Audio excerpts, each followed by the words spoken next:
Hello kiddies, this is Anil once again. Welcome back to the online class.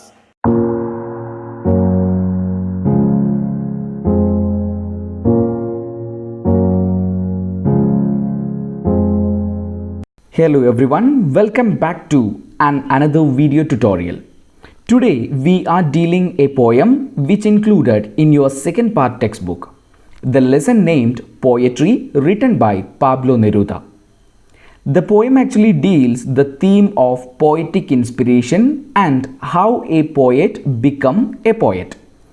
Usually people consider the poem is little bit tough and because it's have loads of poetic devices and inner meanings. So let's move to the lesson. Poetry by Pablo Neruda. About the author, Neftali Ricardo Reyes Basalto, 1904-1973. അപ്പോൾ നമ്മളുടെ എഴുത്തുകാരൻ്റെ പൂർണ്ണമായിട്ടുള്ള പേരാണ് അവിടെ നൽകിയിട്ടുള്ളത്. Naftali Ricardo raise ബസാൽട്ടോ എന്നതാണ് അദ്ദേഹത്തിൻ്റെ പൂർണ്ണനാമം. 1904 അദ്ദേഹം ജനിക്കുന്നത്. മരണം 1973. Who is popularly known by his pen name Pablo Neruda was a Chilean poet. അദ്ദേഹം തൻ്റെ യഥാർത്ഥ പേരിനേക്കാൾ കൂടുതൽ ഈ ലോകത്ത് അറിയപ്പെട്ടത് തൻ്റെ തൂലികാ നാമമായിട്ടുള്ള പാബ്ലോ നെരൂദ എന്ന പേരിലാണ്. അദ്ദേഹം ഒരു ചിലിയൻ പോയറ്റാണ്. Diplomat and politician. അദ്ദേഹം നയതന്ത്രജ്ഞനും അതോടൊപ്പം പൊളിറ്റീഷ്യനും ആയിരുന്നു. He wrote in variety of styles. അദ്ദേഹത്തിൻ്റെ എഴുത്തിൻ്റെ പ്രത്യേകത എന്ന് പറയുന്നത് വളരെ വെറൈറ്റി ഓഫ് സ്റ്റൈൽസ്. അദ്ദേഹത്തിൻ്റെ കവിതകളുടെ ആശയങ്ങളും അദ്ദേഹത്തിൻ്റെ കവിതകളുമൊക്കെ വ്യത്യസ്തമായിരുന്നു. And his works include surrealistic. അദ്ദേഹത്തിൻ്റെ കവിതകൾ അതിഭാവുകത്വം നിറഞ്ഞ അല്ലെങ്കിൽ ഹൈലി ഇമാജിനേറ്റീവായ കവിതകളായിരുന്നു. ഹിസ്റ്റോറിക്കൽ എപ്പിക്സ്, ചരിത്രപരമായിട്ടുള്ള എപ്പിക്കുകൾ അദ്ദേഹം എഴുതിയിട്ടുണ്ട്. പൊളിറ്റിക്കൽ മാനിഫെസ്റ്റോസ്, താനൊരു രാഷ്ട്രീയക്കാരനായതുകൊണ്ട് തന്നെ തൻ്റെ രാഷ്ട്രീയം വെളിവാക്കുന്ന അല്ലെങ്കിൽ തൻ്റെ രാഷ്ട്രീയത്തോടുള്ള കാഴ്ചപ്പാടുകൾ തൻ്റെ കവിതകളിലൂടെ അദ്ദേഹം കൊണ്ടുവന്നിട്ടുണ്ട്. ആൻഡ് പ്രോസ് ഓട്ടോബയോഗ്രഫി, തൻ്റെ ജീവചരിത്രം അദ്ദേഹം എഴുതിയിരിക്കുന്നത് ഒരു ഗദ്യരൂപത്തിലായിരുന്നു. He often wrote in green ink. അദ്ദേഹം തൻ്റെ കവിതകളും തൻ്റെ എഴുത്തുകളും ഒക്കെ നടത്തിയിരുന്നത് പച്ചമഷി കൊണ്ടായിരുന്നു. Which was his personal symbol for desire and hope. അദ്ദേഹം ആ പച്ചമഷി ഉപയോഗിക്കാൻ ഒരു കാരണമുണ്ടായിരുന്നു. തൻ്റെ ആഗ്രഹങ്ങളുടെ, തൻ്റെ പ്രതീക്ഷകളുടെയൊക്കെ ഒരു പ്രതീകമായിട്ട്, ഒരു സിംബലായിട്ടായിരുന്നു ആ പച്ചമഷി അദ്ദേഹം ഉപയോഗിച്ചത്. He won the Nobel price for the literature in 1971.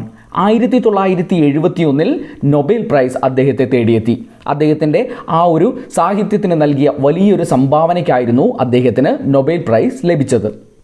Pablo Neruda was born on 1904 and died in 1973. He won Nobel Prize for Literature in 1971. He was a Chilean poet and his writings have great significance. He wrote in different themes and styles. His poetries are highly imaginative. He wrote historical epics, political manifestos.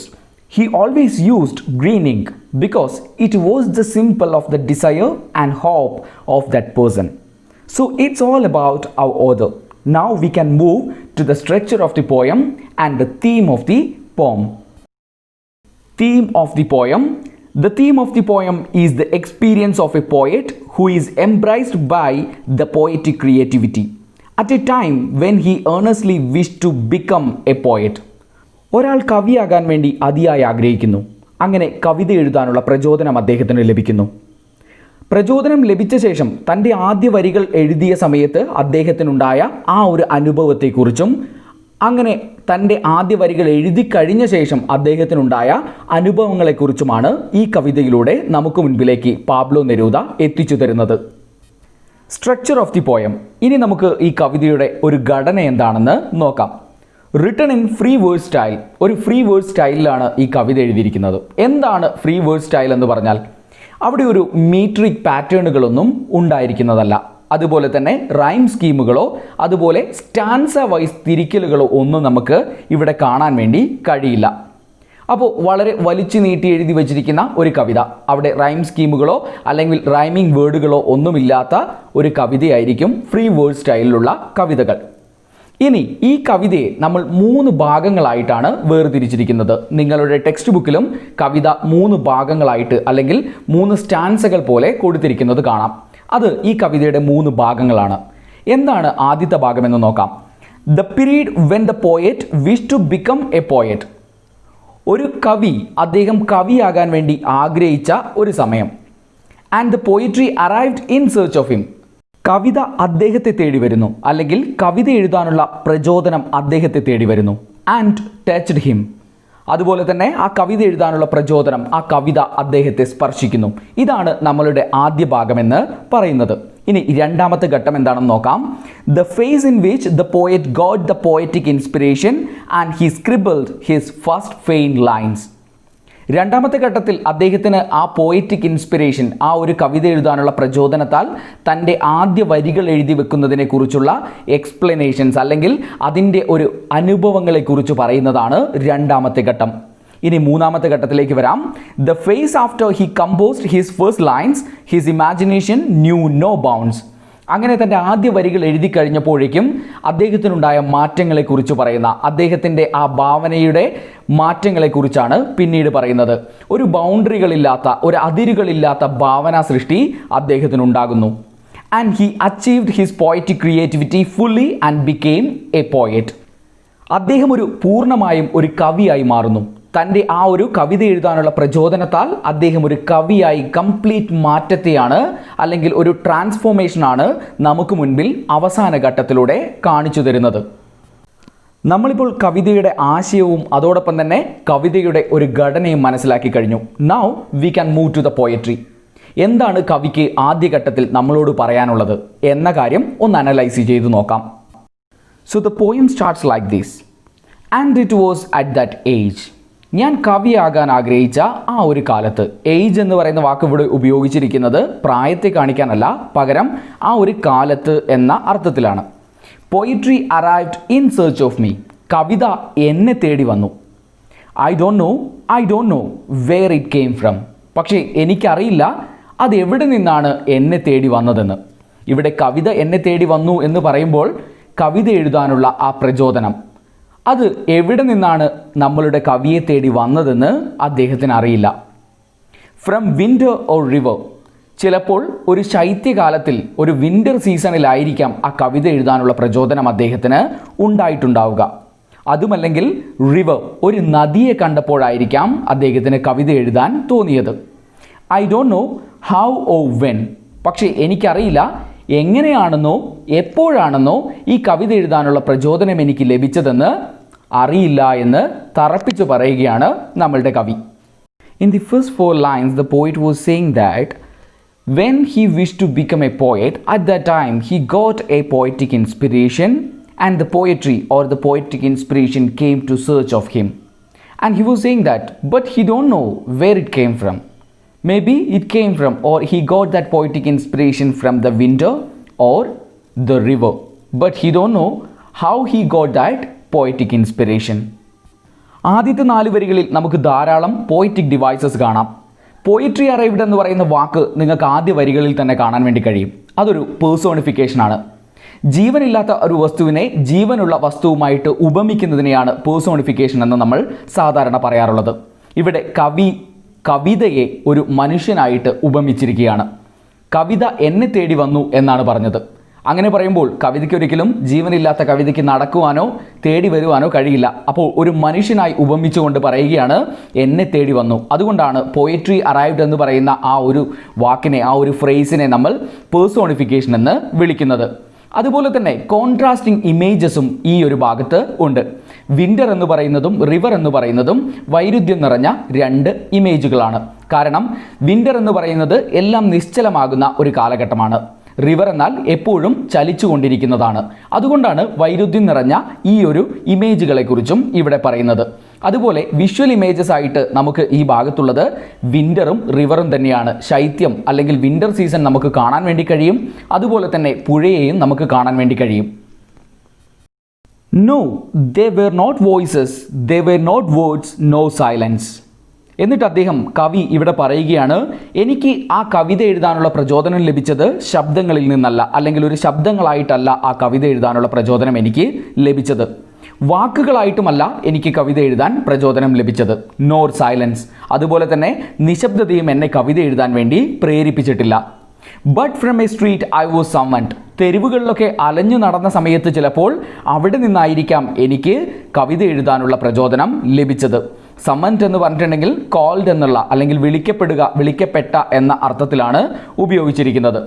From the branches of night, ചിലപ്പോൾ രാത്രികളുടെ ആ ഒരു ശാഖകളിൽ, അല്ലെങ്കിൽ രാത്രികളുടെ ശാഖകൾ എന്ന് പറയുമ്പോൾ ഏകാന്തമായി കവി രാത്രികളിൽ ഇരുന്ന സമയത്തായിരിക്കാം കവിത എഴുതാൻ വേണ്ടി തോന്നിയത്. അബ്രപ്റ്റ്ലി ഫ്രം അതേഴ്സ്, അതുപോലെ തന്നെ മറ്റുള്ളവരിൽ നിന്നും ഒരു പ്രചോദനം ലഭിച്ചത് കൊണ്ടായിരിക്കാം, അല്ലെങ്കിൽ മറ്റുള്ളവരെയൊക്കെ കണ്ടതുകൊണ്ടായിരിക്കാം കവിത എഴുതാൻ വേണ്ടി തോന്നിയത്.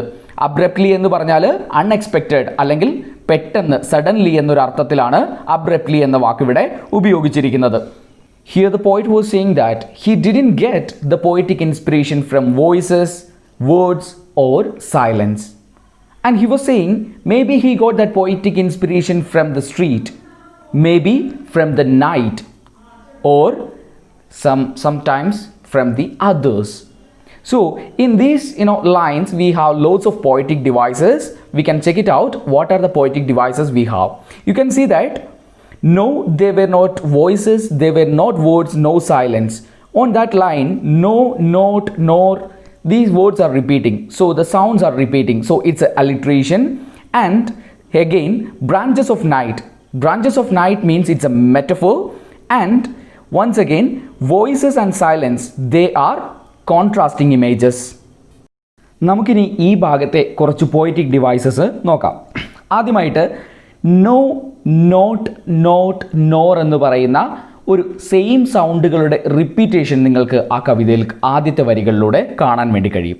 അത് നമ്മളുടെ അലിട്രേഷൻ ആണ്. പിന്നീട് ഓഡിറ്ററി ഇമേജസ് ആയിട്ട് വാക്കുകളും, അതായത് വേർഡ്സ്, വോയിസസ് എന്ന് പറയുന്ന രണ്ട് ഫ്രേസുകൾ അവിടെയുണ്ട്. അത് ഓഡിറ്ററി ഇമേജസ് ആണ്. അതുപോലെ കോൺട്രാസ്റ്റിംഗ് ഇമേജസ് ആണ് വോയിസസ് ആൻഡ് സൈലൻസ് എന്ന് പറയുന്നത്. ശബ്ദവും നിശബ്ദതയും അതൊരു കോൺട്രാസ്റ്റിംഗ് ഇമേജുകളാണ്. ആൻഡ് ഇവിടെ ഉൾപ്പെടുത്താത്ത മറ്റൊരു കാര്യം, ബ്രാഞ്ചസ് ഓഫ് നൈറ്റ് എന്ന് പറയുന്ന ഒരു ഫ്രേസ് നിങ്ങൾക്ക് നിങ്ങളുടെ ആ ഒരു ടെക്സ്റ്റിൽ കാണാൻ വേണ്ടി കഴിയും. അത് മെറ്റഫറാണ്.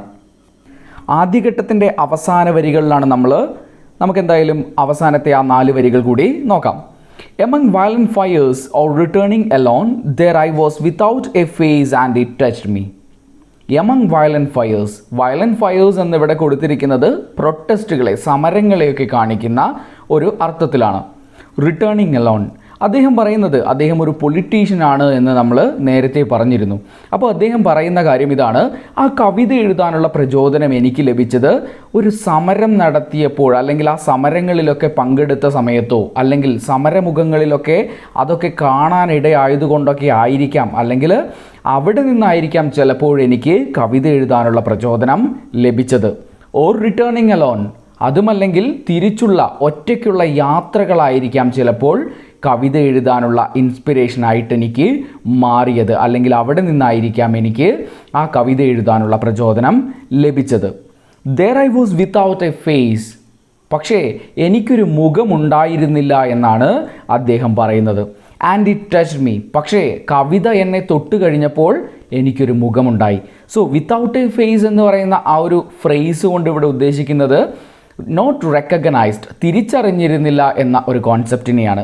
അതായത് അദ്ദേഹം ഒരു കവിയാകുന്നതിന് മുമ്പ് ഈ ലോകത്തുള്ള ഒരു മനുഷ്യനും അദ്ദേഹത്തെ തിരിച്ചറിഞ്ഞിരുന്നില്ല. ഒരു സാധാരണക്കാരനായിരുന്നു പാബ്ലോ നെരൂദയും, അല്ലെങ്കിൽ നമ്മളുടെ ഇതിലെ കവിയും. പക്ഷേ അദ്ദേഹം എപ്പോഴാണോ കവിതകൾ എഴുതാൻ വേണ്ടി തുടങ്ങിയത്, അദ്ദേഹം എപ്പോഴാണോ കവി ആയി മാറിയത്, ആ നിമിഷം മുതൽ അദ്ദേഹത്തെ ആൾക്കാർ തിരിച്ചറിയാൻ വേണ്ടി തുടങ്ങി. അദ്ദേഹത്തിൻ്റെതായ ഒരു ഐഡൻറ്റിറ്റി കിട്ടി എന്ന ഒരർത്ഥത്തിലാണ് there I was without a face and it touched me എന്ന് പറയുന്ന ആ വരികളിലൂടെ നമുക്ക് അർത്ഥമായി നൽകുന്നത്. സോ ഈ ഒരു വരികളിലൂടെ, അല്ലെങ്കിൽ ഈ 4 വരികളിലും നമുക്ക് ധാരാളം പോയറ്റിക് ഡിവൈസസിൻ്റെ ഉപയോഗമുണ്ട്. നമുക്ക് ആ പോയിറ്റിക് ഡിവൈസസ് ഏതൊക്കെയാണെന്നുള്ളത് നോക്കാം. ഇറ്റ് ടച്ച്ഡ് മീ എന്ന് പറയുന്ന ആ ഒരു ഫ്രേസ് ഇവിടെ പേഴ്സോണിഫിക്കേഷൻ ആണ്. ഫയേഴ്സ് ആൻഡ് ഫേസ് എന്ന് പറയുന്നത് വിഷ്വൽ ഇമേജസ് ആയിട്ട് ഉപയോഗിച്ചിരിക്കുന്ന പോയറ്റിക് ഡിവൈസ് ആണ്. അതുപോലെ തന്നെ വയലൻറ്റ് ഫയേഴ്സ് എന്ന ആ ഒരു ഫ്രേസിൻ്റെ അർത്ഥം പൊളിറ്റിക്കൽ അൺറെസ്റ്റ് അല്ലെങ്കിൽ പ്രൊട്ടസ്റ്റുകൾ എന്ന ഒരർത്ഥത്തിലാണ്, സമരങ്ങൾ എന്നൊരു അർത്ഥത്തിലാണ് ഉപയോഗിച്ചിരിക്കുന്നത്. വിത്തൗട്ട് എ ഫേസ് എന്ന് പറയുന്നത് ഐഡൻറ്റിറ്റി എന്നൊരർത്ഥത്തിൽ, അല്ലെങ്കിൽ നോട്ട് റെക്കഗ്നൈസ്ഡ് എന്ന ഒരർത്ഥത്തിലാണ് ഈ ഒരു ഭാഗത്ത് ഉപയോഗിച്ചിരിക്കുന്നത്. രണ്ടാം ഘട്ടത്തിൻ്റെ ആദ്യത്തെ വരികൾ നമുക്ക് നോക്കാം. I did not know what to say. My mouth had no way with names. My eyes were blind. എനിക്ക് എന്താണ് പറയേണ്ടതെന്നറിയില്ല. എനിക്ക് എന്താണ് പറയേണ്ടതെന്നറിയില്ല എന്ന് പറയുന്ന ആ വരികളിലൂടെ ഒരു കവിക്ക് പറയാൻ കഴിയുന്നില്ല എന്ന് പറയുമ്പോൾ എഴുതാൻ കഴിയുന്നില്ല എന്ന അർത്ഥത്തിലാണ് ഉപയോഗിച്ചിരിക്കുന്നത്. So I did not know what to say. എന്താണ് എഴുതേണ്ടതെന്ന് എനിക്കറിയില്ല. My mouth had no way with names. എൻ്റെ വായിൽ വാക്കുകൾ കിട്ടുന്നില്ല എന്നാണ് കവി ഇവിടെ പറയുന്നത്. അതിനർത്ഥം എഴുതാൻ കഴിയുന്നില്ല, എഴുതാനുള്ള വാക്കുകളും ആ കവിക്ക് കിട്ടുന്നില്ല. With names my eyes were blind. എൻ്റെ കണ്ണുകൾ അന്ധമായിരിക്കുന്നു. ഇവിടെ അന്ധത എന്നുദ്ദേശിക്കുന്നത് കവിയുടെ ഉൾക്കാഴ്ചയെ കാണിക്കുന്ന ഒരു വാക്കാണ്. സോ ഈ ഒരു 4 വരികളിലൂടെ പറയാൻ ശ്രമിക്കുന്നത് കവിക്ക് ആ ഒരു കവിത എഴുതാനുള്ള പ്രചോദനം ലഭിക്കുകയും എന്നാൽ ആ ഒരു കവിത എഴുതാനുള്ള പ്രചോദനം ലഭിച്ച ശേഷം അദ്ദേഹത്തിന് എന്ത് എഴുതി വെക്കണമെന്നറിയാത്ത ഒരവസ്ഥയും അതുപോലെ തന്നെ എഴുതി വെക്കാനുള്ള വാക്കുകൾ കിട്ടാത്ത ഒരു എക്സ്പീരിയൻസിനെ കുറിച്ചുമാണ് പറയുന്നത്. പിന്നീട് അദ്ദേഹം പറയുകയാണ്, എൻ്റെ ഒരു ഉൾക്കാഴ്ച നഷ്ടമായിരിക്കുന്നു. My eyes were blind. ഒരു കവിയെ സംബന്ധിച്ചിടത്തോളം ഉൾക്കാഴ്ച എന്ന് പറയുന്നത് വളരെ ഇമ്പോർട്ടൻ്റ് ആയിട്ടുള്ള ഒന്നാണ്. അപ്പോൾ അദ്ദേഹം പറയുകയാണ്, എനിക്കെൻ്റെ ഉൾക്കാഴ്ച നഷ്ടമായിരിക്കുന്നു. അതിനർത്ഥം അദ്ദേഹത്തിന് വാക്കുകൾ കിട്ടുന്നില്ല, അദ്ദേഹത്തിന് എന്ത് എഴുതണമെന്നറിയില്ല. അങ്ങനെയൊരു കൺഫ്യൂസ്ഡ് സ്റ്റേജിലായിരിക്കുന്ന കവിയുടെ ഒരു ചിത്രമാണ് നമുക്ക് മുന്നിൽ പാബ്ലോ നെരൂദ വരച്ചിടുന്നത്. Here the poet was saying that the poet got the poetic inspiration, but he don't know where it from. And after he got that poetic inspiration, he don't know what he want to write down, or he couldn't find any words for writing. And my eyes were blind. He was saying that his eyes were blind. He became a blind person. And something started in my soul. എൻ്റെ ആത്മാവിൽ എന്തൊക്കെയോ മാറ്റങ്ങൾ വരാൻ വേണ്ടി തുടങ്ങി. Fever of forgotten wings. Fever എന്നുദ്ദേശിച്ചിരിക്കുന്നത് നമുക്ക് poetic inspiration ആയിട്ട് എടുക്കാം. അതുമല്ലെങ്കിൽ പല ക്രിട്ടിക്സും അതിനെക്കുറിച്ച് പറഞ്ഞിട്ടുള്ളത് നമുക്ക് ഒരു പനിയൊക്കെ വന്നു കഴിഞ്ഞാൽ പിച്ചും പെയ്യും ഒക്കെ പറയുന്ന ഒരവസ്ഥയുണ്ടാകും അല്ലേ. ആ ഒരു അവസ്ഥയിൽ അല്ലെങ്കിൽ കവിക്ക് ആ ഒരു പോയിറ്റിക് ഇൻസ്പിറേഷൻ ലഭിച്ച ശേഷം എന്താണ് പറയേണ്ടത്, എങ്ങനെ പറയണമെന്നറിയാത്ത ഒരവസ്ഥയെ കാണിക്കുന്നതായിട്ടും പല ക്രിട്ടിക്കുകളും ആ വാക്കിനെ നമ്മളുടെ മുന്നിൽ അനലൈസ് ചെയ്ത് പറഞ്ഞിട്ടുണ്ട്. ആൻഡ് ഓഫ് ഫോർഗോട്ടൺ വിങ്സ് എന്ന് പറയുന്ന ആ വാക്കിനും പല അർത്ഥങ്ങളാണ് നൽകിയിട്ടുള്ളത്. ഫോർഗോട്ടൺ വിങ്സ് എന്ന ആ ഒരു വാക്കിന് നൽകിയിട്ടുള്ള ഒരർത്ഥം അദ്ദേഹത്തിൻ്റെ മറന്നുവെച്ച അല്ലെങ്കിൽ അദ്ദേഹം തന്നെ കണ്ടെത്താൻ മറന്നുപോയ തൻ്റെ കഴിവുകളെയാണ് അവിടെ ഫോർഗോട്ടൺ വിങ്സ് എന്ന് പറയുന്നതെന്ന് പല ക്രിട്ടിക്കുകളും പറയുന്നുണ്ട്. And I made my own വേ. ഞാൻ എൻ്റേതായ വഴി കണ്ടെത്തി.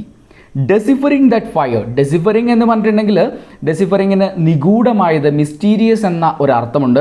അപ്പോൾ ഇവിടെ അദ്ദേഹം പറയുന്നത് ഈ ഫയർ എന്ന വാക്കിൻ്റെ അർത്ഥം ഇവിടെ നൽകിയിട്ടുള്ളത് പോയിറ്റിക് ഇൻസ്പിറേഷനാണ്. ആ ഒരു പോയിറ്റിക് ഇൻസ്പിറേഷൻ അല്ലെങ്കിൽ കവിതയുടെ പ്രചോദനത്താൽ, നിഗൂഢമായ ആ കവിതയുടെ പ്രചോദനത്താൽ ഞാൻ എൻ്റേതായ വഴി കണ്ടെത്തി. എൻ്റെ ഉള്ളിൽ ഉറങ്ങിക്കിടന്ന ആ ചിറകുകൾ, എൻ്റെ ഉള്ളിലെ ഉറങ്ങിക്കിടന്ന ചിറകുകൾ അല്ലെങ്കിൽ മറന്നു വെച്ച ചിറകുകൾ എന്ന് പറയുമ്പോൾ കവിയാകാനുള്ള ആ കഴിവുകൾ അല്ലെങ്കിൽ കവി എന്ന ആ ഒരു ലേബൽ അദ്ദേഹം കണ്ടെത്തി കഴിഞ്ഞു.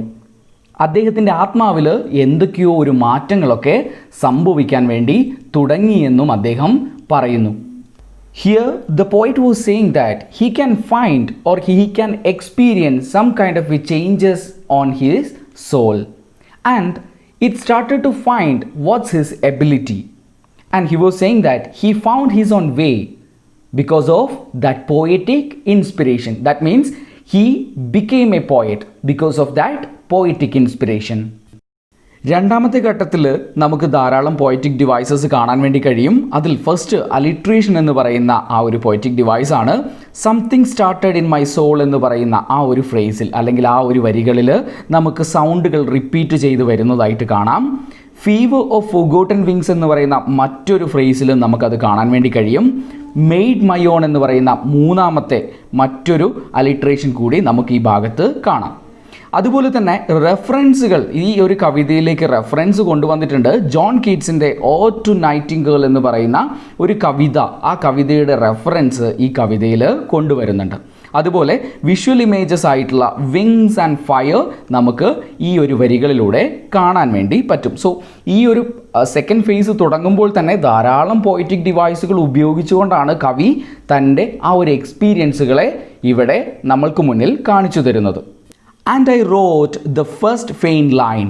എന്നിട്ട് കവി പറയാണ്, ഞാൻ എൻ്റെ ആദ്യത്തെ വരികൾ എഴുതി. ആ പോയറ്റിക് ഇൻസ്പിറേഷൻ അല്ലെങ്കിൽ കവിതയുടെ പ്രചോദനത്താൽ ഞാൻ എൻ്റെ ആദ്യ വരികൾ എഴുതി. അതെങ്ങനെയുള്ളതായിരുന്നു? നിറം മങ്ങിയതായിരുന്നു. ഫെയിൻറ്റ് എന്ന വാക്കിൻ്റെ അർത്ഥം വളരെ ശക്തി കുറഞ്ഞ അല്ലെങ്കിൽ നിറം മങ്ങിയത് എന്നൊരർത്ഥത്തിലാണ് ഇവിടെ ഉപയോഗിച്ചിരിക്കുന്നത്. എന്നിട്ട് കവി പറയാണ്, എൻ്റെ ആദ്യത്തെ വരികൾ ഞാൻ എഴുതി, പക്ഷേ അവ ശക്തി കുറഞ്ഞ നിറം മങ്ങിയ വരികളായിരുന്നു. വിത്തൗട്ട് സബ്സ്റ്റൻസ്, ഒരർത്ഥവുമില്ലാത്ത വരികളായിരുന്നു. പ്യുവർ നോൺസെൻസ്, ശുദ്ധ മണ്ടത്തരമായിരുന്നു ഞാൻ എഴുതിയത്. Pure wisdom of someone who knows nothing. ഒന്നും അറിയാത്തൊരു വ്യക്തിക്ക് ചിലപ്പോൾ എൻ്റെ ആദ്യത്തെ വരികൾ ഒരു അറിവായേക്കാം, അവർക്കത് വലിയൊരു അറിവ് പോലെ തോന്നിയേക്കാം. പക്ഷേ യഥാർത്ഥത്തിൽ എൻ്റെ ആദ്യത്തെ വരികൾ എന്ന് പറയുന്നത് വളരെ വീക്കായിട്ടുള്ള, അതുപോലെ തന്നെ ഒരർത്ഥവുമില്ലാത്ത ശുദ്ധ മണ്ടത്തരമായിട്ടുള്ള വരികളാണ് ഞാൻ ആദ്യം ആ ഒരു പോയറ്റിക് ഇൻസ്പിറേഷൻ, അതുമല്ലെങ്കിൽ ആ ഒരു കവിതയുടെ പ്രചോദനത്താൽ ഞാൻ എഴുതി വെച്ചത് എന്നാണ് ഇവിടുത്തെ ഈ ഒരു 5 വരികളിലൂടെ അദ്ദേഹം പറയുന്നത്. The poet was saying that after he got that poetic inspiration, he started to write down the first lines of his poetry.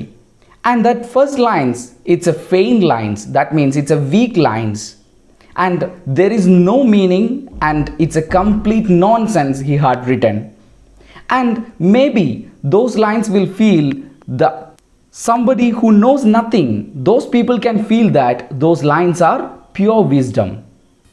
കവിതയുടെ ഈ രണ്ടാമത്തെ ഘട്ടത്തിൽ അദ്ദേഹം വീണ്ടും പോയറ്റിക് ഡിവൈസസ് ധാരാളമായിട്ട് ഉപയോഗിക്കുന്നുണ്ട്. ഇവിടെ ഉപയോഗിച്ചിരിക്കുന്ന പോയറ്റിക് ഡിവൈസ് അലിട്രേഷൻ തന്നെയാണ്.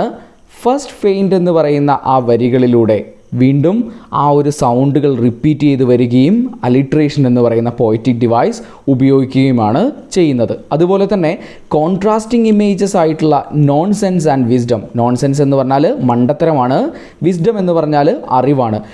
And suddenly I saw the heavens unfastened and open, planets palpitating plantations.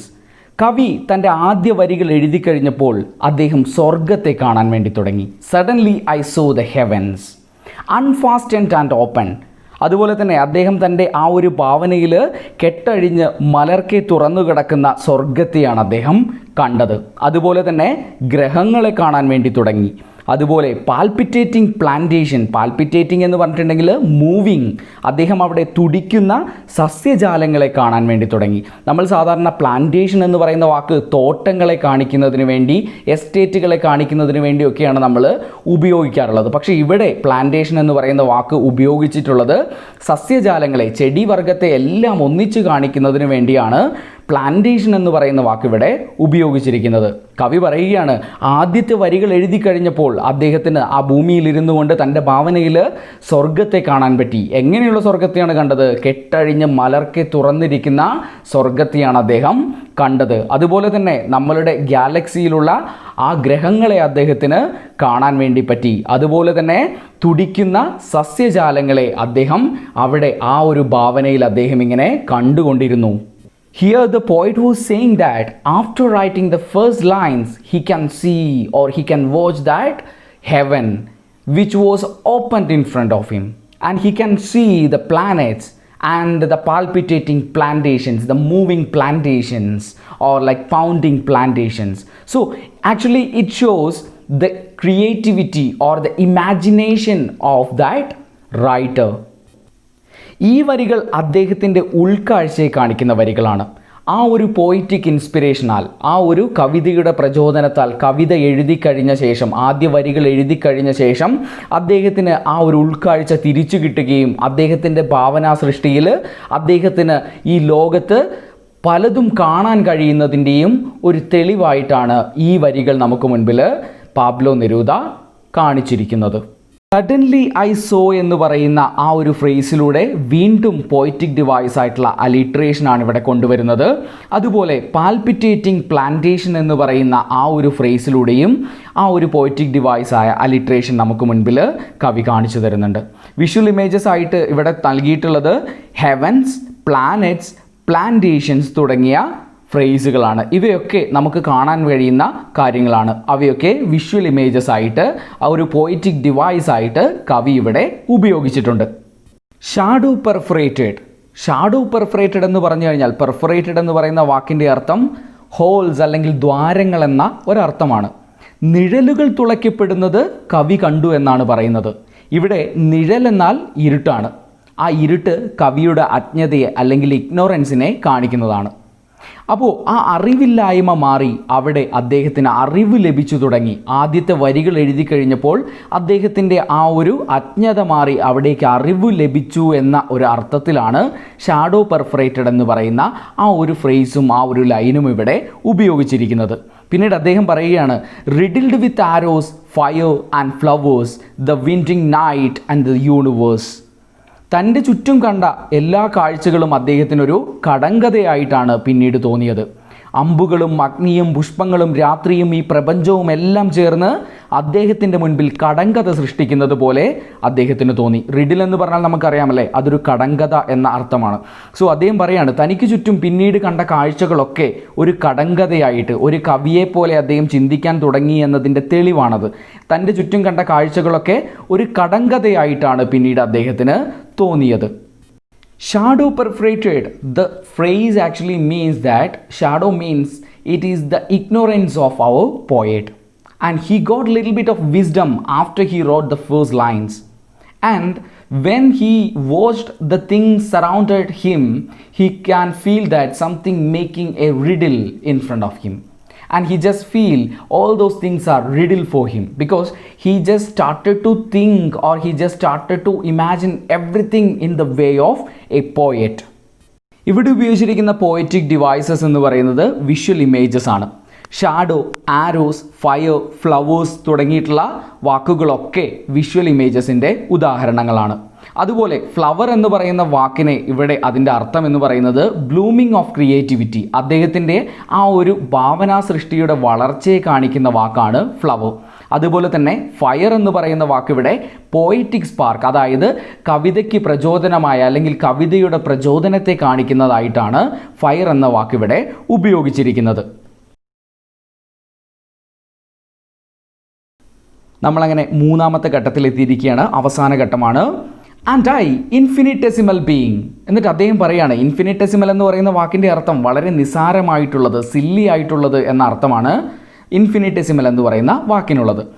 ഞാൻ ഈ ഒരു പ്രപഞ്ചത്തിൻ്റെ മുൻപിൽ അല്ലെങ്കിൽ ഈ പ്രപഞ്ചത്തിൽ എത്രയോ നിസാരമായ ഒന്നാണ്. ലൈക്ക്നെസ്, ഇമേജ് ഓഫ് മിസ്റ്ററി, അതുപോലെ തന്നെ നിഗൂഢതയുടെ ഒരു പ്രതീകമാണ് ഞാൻ എന്ന് പറയുന്ന ആൾ, അല്ലെങ്കിൽ ഈ ഒരു കവി എന്ന് പറയുന്ന വ്യക്തി നിഗൂഢതയുടെ ഒരു പ്രതീകമാണ്. Drunk with the great starry void, ആകാശത്തിൻ്റെ ആ ഒരു ഭംഗിയിൽ, നക്ഷത്രങ്ങളൊക്കെ ഇങ്ങനെ തിളങ്ങി നിൽക്കുന്ന ആ ഒരു ആകാശത്തിൻ്റെ ഭംഗിയിൽ ഞാനിങ്ങനെ മതിമറന്ന് നിൽക്കുകയാണ്. ഡ്രങ്ക് എന്ന് പറയുന്ന വാക്ക് ഇവിടെ ഉപയോഗിച്ചിരിക്കുന്നത് മതിമറന്ന അല്ലെങ്കിൽ ഉന്മത്തനായ എന്നൊരർത്ഥത്തിലാണ് ഡ്രങ്ക് എന്ന് പറയുന്ന വാക്കിവിടെ ഉപയോഗിച്ചിരിക്കുന്നത്. അദ്ദേഹം പറയാണ്, ഞാനെന്ന് പറയുന്നത് ഈ പ്രപഞ്ചത്തിൻ്റെ മുൻപിൽ വളരെ നിസാരക്കാരനായ ഒന്നാണ്, അതുപോലെ തന്നെ നിഗൂഢതയുടെ പ്രതീകമാണ് ഞാൻ. എന്നിട്ട് ആ ആകാശത്തിലേക്ക് നോക്കി, നക്ഷത്രങ്ങൾ വിരിഞ്ഞു നിൽക്കുന്ന ആകാശത്തിലേക്ക് നോക്കി അങ്ങനെ മതിമറന്ന് അദ്ദേഹം നിന്നുപോയി. അപ്പോൾ ഇവിടെ ആകാശത്തിലേക്ക് നോക്കി, നക്ഷത്രങ്ങളെ നോക്കി മതിമറന്നു എന്ന് പറയുമ്പോൾ അദ്ദേഹത്തിന് ആ ആകാശത്തിൻ്റെ പോലും ഒരു ഭാഗമാകാൻ വേണ്ടി കഴിയുന്നു തൻ്റെ ഭാവനാ സൃഷ്ടിയിലൂടെ. അല്ലെങ്കിൽ ഒരു കവിയായ ശേഷം എല്ലാത്തിൻ്റെയും, ഈ യൂണിവേഴ്സിൻ്റെ, ഈ പ്രപഞ്ചത്തിൻ്റെ തന്നെ ഒരു ഭാഗമാണ് ഞാൻ എന്ന് ചിന്തിക്കാനുള്ള ഒന്നിലേക്ക് അല്ലെങ്കിൽ ആ ഒരു കഴിവിലേക്ക് അദ്ദേഹം വളർന്നിരിക്കുന്നു എന്നത് കാണിക്കുന്നതാണ് drunk with the great starry void എന്ന് പറയുന്ന ആ വരികൾ. Felt myself a pure part of the abyss. Abyss എന്ന് പറയുന്ന വാക്ക് നമ്മൾ സാധാരണ ഉപയോഗിക്കുന്നത് പാതാളം എന്നൊരർത്ഥത്തിലാണ്. സോ എനിക്കിപ്പോൾ ആ പാതാളത്തിൻ്റെ പോലും ഭാഗമാകാൻ വേണ്ടി കഴിയുന്നുണ്ട്. അദ്ദേഹത്തിൻ്റെ ആ ഒരു ഭാവനാ സൃഷ്ടിയിൽ അദ്ദേഹത്തിന് ആ പാതാളത്തോളം അല്ലെങ്കിൽ ഭൂമിക്കടിയിലേക്ക് പോലും സഞ്ചരിക്കാൻ കഴിയുന്നുണ്ട്. അപ്പോൾ നേരത്തെ പറഞ്ഞതുപോലെ തന്നെ തൻ്റെ ആ ഒരു കവിത എഴുത്തിലൂടെ അദ്ദേഹത്തിന് ആ ഒരു ഭാവനാ സൃഷ്ടി കിട്ടുകയും ഈ പ്രപഞ്ചത്തിൻ്റെ തന്നെ ഭാഗമായി എന്ന് അദ്ദേഹത്തിന് തോന്നുവാനും തുടങ്ങി. I wheeled with the stars. ഞാനിപ്പോൾ നക്ഷത്രങ്ങളൊപ്പം സഞ്ചരിച്ചു കൊണ്ടിരിക്കുകയാണ്. അതുപോലെ നക്ഷത്രങ്ങൾ എനിക്ക് സുഹൃത്തുക്കളായതുപോലെ, കൂട്ടുകാരായതുപോലെയൊക്കെ അദ്ദേഹത്തിന് തോന്നി. My heart broke loose on the wind. എൻ്റെ ഹൃദയം ഇപ്പോൾ സ്വതന്ത്രമായിരിക്കുന്നു. ഒരു കെട്ടുപാടുമില്ലാതെ ഒരു കമ്മിറ്റ്മെൻറ്റുകളും ഇല്ലാതെ ഞാൻ സ്വതന്ത്രമായി ഒരു കാറ്റുപോലെ സ്വതന്ത്രമായി സഞ്ചരിച്ചു കൊണ്ടിരിക്കുന്നു എന്നാണ് അവസാനത്തെ വരികളിൽ പറയുന്നത്.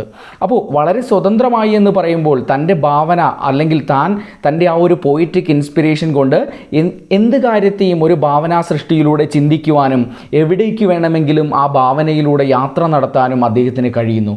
മറ്റൊരു തരത്തിലുള്ള ഫിസിക്കൽ വേൾഡുമായിട്ടുള്ള കെട്ടുപാടുകൾ ഇല്ലാതെ അദ്ദേഹം ആ ഒരു പോയിറ്റിക് ആയിട്ടുള്ള ജീവിതത്തിലേക്ക് അദ്ദേഹം കംപ്ലീറ്റ് ആയിട്ട് മാറിയിരിക്കുന്നു എന്നൊരർത്ഥത്തിലാണ് ഇവിടെ ഈ ഒരു കാര്യങ്ങൾ പറയുന്നത്. കവിതയുടെ അവസാന ഘട്ടത്തിലും മൂന്നാമത്തെ ഫേസിലും അദ്ദേഹം വീണ്ടും ധാരാളം പോയറ്റിക് ഡിവൈസുകൾ ഉപയോഗിച്ചിട്ടുണ്ട്. അവിടെ ഉപയോഗിച്ചിരിക്കുന്ന ഒരു പോയറ്റിക് ഡിവൈസാണ് അലിട്രേഷൻ എന്ന് പറയുന്നത്. പ്യുവർ പാർട്ട് എന്ന് പറയുന്ന ആ വാക്കിലൂടെ ആ ഒരു സൗണ്ട് വീണ്ടും റിപ്പീറ്റ് ചെയ്ത് അലിട്രേഷൻ അദ്ദേഹം ഉപയോഗിച്ചിരിക്കുന്നു. അതുപോലെ തന്നെ വിഷ്വൽ ഇമേജസ് ആയിട്ടുള്ള സ്റ്റാറി വോയിഡ്, അബീസ് എന്ന് പറയുന്ന 2 വാക്കുകൾ അതൊരു വിഷ്വൽ ഇമേജസിനെ കാണിക്കുന്നതാണ്. അതുപോലെ തന്നെ ഉപയോഗിച്ചിരിക്കുന്ന മറ്റൊരു പോയറ്റിക് ഡിവൈസാണ് ഹൈപ്പർബോളി എന്ന് പറയുന്ന ആ ഒരു പോയറ്റിക് ഡിവൈസ്. ഹൈപ്പർബോളി എന്ന് പറഞ്ഞിട്ടുണ്ടെങ്കിൽ എക്സാജറേറ്റ് ചെയ്യുക എന്നൊരർത്ഥമാണ് ഹൈപ്പർബോളിക്കുള്ളത്. I wheeled with the stars, അതുപോലെ തന്നെ my heart broke loose on the wind എന്നൊക്കെ പറയുന്ന ആ വരികളിലൂടെ ഹൈപ്പർബോളി എന്ന് പറയുന്ന മറ്റൊരു പോയറ്റിക് ഡിവൈസാണ് അദ്ദേഹം ഇവിടെ ഉപയോഗിച്ചിരിക്കുന്നത്. അതുപോലെ തന്നെ അവസാനത്തെ വരികളിൽ നമുക്ക് സ്റ്റാർസും അതുപോലെ ഹാർട്ടും ഒക്കെ വിഷ്വൽ ഇമേജസ് ആയിട്ടും അദ്ദേഹം അവിടെ ഉപയോഗിച്ചതായിട്ട് കാണാൻ വേണ്ടി കഴിയുന്നുണ്ട്. പോയിട്രി എന്ന് പറയുന്ന ഈ കവിതയിൽ പാബ്ലോ നെരൂദ ഒരു കവിയുടെ ജീവിതത്തെയാണ് നമുക്ക് മുൻപിലേക്ക് കാണിച്ചു തരുന്നത്. ഒരാൾ കവിയാകാൻ ആഗ്രഹിക്കുന്നു, അതിനുശേഷം കവിത എഴുതാനുള്ള പ്രചോദനത്തിനായി കാത്തിരിക്കുന്നു. കവിത എഴുതാനുള്ള പ്രചോദനം കിട്ടിയ ശേഷം തൻ്റെ ആദ്യ വരികൾ എഴുതുകയും അതിനുശേഷം തൻ്റെ ഭാവനാ സൃഷ്ടിയിലുണ്ടാകുന്ന മാറ്റങ്ങളെക്കുറിച്ചുമൊക്കെ വളരെ വിശദീകരിച്ച് ആ അനുഭവങ്ങളിൽ കൂടെ നിന്നുകൊണ്ട് നമുക്ക് ഈ കവിതയിലൂടെ പറഞ്ഞു തരുന്നുണ്ട്. അതുപോലെ തന്നെ പാബ്ലോ നെരൂദ അലിട്രേഷനും വിഷ്വൽ ഇമേജസും കോൺട്രാസ്റ്റ് ഇമേജുകളും ഒക്കെയായി ധാരാളം പോയിറ്റിക് ഡിവൈസുകളും ഈ കവിതയിൽ കൊണ്ടുവരുന്നുണ്ട്. I hope you guys understood today's video tutorial. I hope you had perfectly understood the lesson poetry. On the next video, we can analyze a new lesson